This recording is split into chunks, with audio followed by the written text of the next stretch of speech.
आज हम डिस्कस करेंगे बायोट-सैवर्ट लॉ को कि हमें इस चीज़ का आइडिया है कि जब आपके पास करंट फ्लो होता है तो वो मैग्नेटिक फील्ड को प्रोड्यूस करता है। तो आज हम देखेंगे कि अगर एक आपके पास स्ट्रेट वायर हो, फॉर एग्जांपल आप सपोज कर रहे हैं ये आपके पास एक स्ट्रेट वायर है। इस स्ट्रेट वायर के थ्रू आपके पास current I, steady current I travel करके जा रहा है।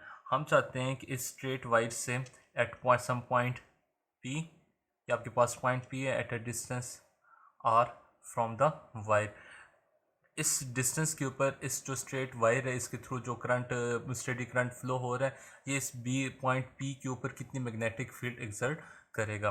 तो उसके लिए जो ये आपको वैल्यू देगा वो जो लॉ होगा उसको हम कहते हैं बायोट-सैवर्ट लॉ। इसके लिए हम क्या करते हैं कि ये जो आपके पास लेंथ जो वायर ऑफ लेंथ, इसका हम लेंथ का एक एलिमेंट ले लेते हैं।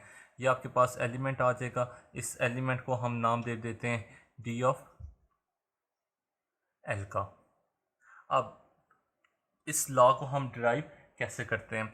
तो आपके पास ये कंडीशन है, जो फर्स्ट पॉइंट आता है कि the magnetic field D B is proportional to the current I, and then आपके पास सेकंड पॉइंट आता है कि D B is proportional to the length element that is D L. जब आप एट सम एंगल थीटा है, ये वाला आर इसके साथ किसी एंगल थीटा के ऊपर है, जब आप उसका एंगल भी इंक्लूड करोगे, कंपोनेंट लोगे, तो ये आ जाएगा D B is proportional to D L sine of theta. और तीसरा आपके पास रिलेशन आता है कि magnetic field D B is inversely proportional to 1/r², कि पॉइंट पी का जो वायर है उससे फासला कितना है, ज़्यादा फासला है तो मैग्नेटिक फील्ड का इफेक्ट कमज़ोर होगा, वो कम मैग्नेटिक फील्ड एग्जर्ट करेगा। तो जब आप इन तीनों रिलेशंस को कंबाइन करते हो तो आपके पास रिलेशन बन जाता है D B is proportional to I D L sine theta divided by R square. जब आप प्रोपोर्शनैलिटी साइन को रिमूव करते हो तो कांस्टेंट्स आ जाते हैं, तो हमारे केस में जो कांस्टेंट्स आएंगे वो आ जाते हैं is equal to mu naught over 4 pi, mu naught over 4 pi into I D L sine theta over R square. ये वाली फॉर्म इसकी ये डिफरेंशियल फॉर्म है डी बी की,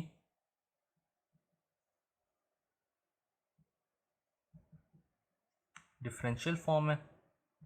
अब इसी को अगर मैं वेक्टर फॉर्म में लिखना चाहूँ तो वेक्टर फॉर्म में इसको मैं लिख सकता हूँ इन वेक्टर फॉर्म, वो आ जाएगा D B is equal to mu naught over 4 pi I, this can be written D L cross R unit vector divided by R square.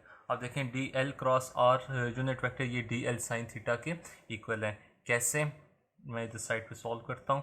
देखें D L cross R is equal to A cross B is equal to A B sine theta होता है। हमारे पास एक vector D L है, दूसरा vector आपके पास unit vector है आर, तो ये आ जाएगा डी एल का मैग्नीट्यूड इंटू आर का magnitude into sine of theta and R unit vector. जब आप आर का मैग्नीट्यूड लेते हो तो आर का मैग्नीट्यूड यूनिट वेक्टर का मैग्नीट्यूड इक्वल होता है 1 के, और ये आपके पास आ जाता है डी ऑफ एल, इसका मैग्नीट्यूड डी एल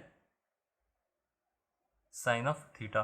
तो D L sine theta equal होता है डी एल क्रॉस आर के। तो ये इसका इन वेक्टर फॉर्म डिफरेंशियल जो है आपके पास इक्वेशन आ गई है। इसी को जब आप इंटीग्रल फॉर्म में लिखते हो तो आप इंटीग्रेट जब करते हो, इंटीग्रेटिंग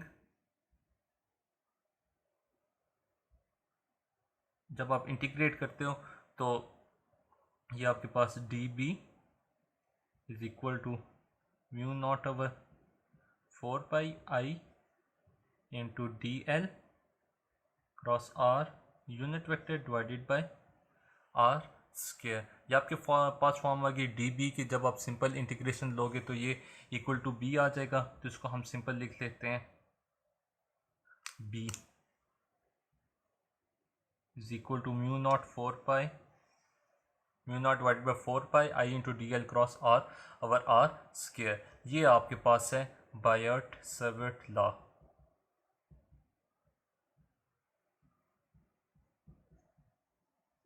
बायोट-सैवर्ट लॉ।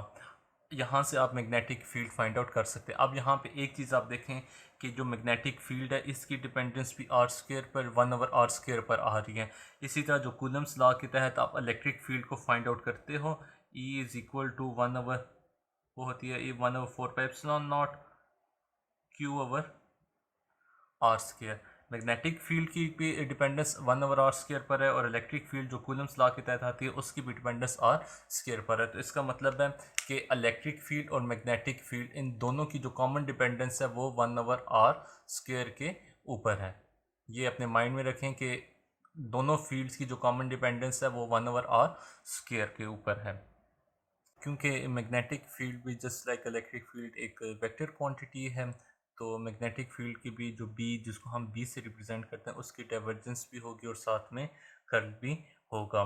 तो आपके पास जो divergence of the magnetic field आता है डेल डॉट बी, इसको हम डाइवर्जेंस कहते हैं। मैग्नेटिक फील्ड का डाइवर्जेंस होता है इक्वल टू 0। या आप कैलकुलेट भी कर सकते हो बर्ड-सेविट लॉ में जो आपके पास बी आया था उसको यूज़ करके आप कैलकुलेट भी कर सकते हो कि del dot B is equal to 0 के इक्वल होता है, लेकिन ये हमारी ज़रूरत नहीं है कैलकुलेट करना। इसी तरह इसको हम क्या देते हैं, this is divergence, and then जो आप कर्ल लेते हो, curl is del cross B. Del cross B equal होता है म्यू नॉट जे के, where mu naught J is the current density. अब ये जो आपके पास curl of the magnetic field है, ये वाला रिलेशन, इसी को आप कहते हो एम्पेयर्स लॉ, एम्पेयर्स लॉ। तो अभी के लिए आप जस्ट इसकी वैल्यू को याद रखो कि डेल डॉट बी इक्वल होता है 0 के, and del cross B equal होता है म्यू नॉट जे के, where J is the current volume density, volume current density.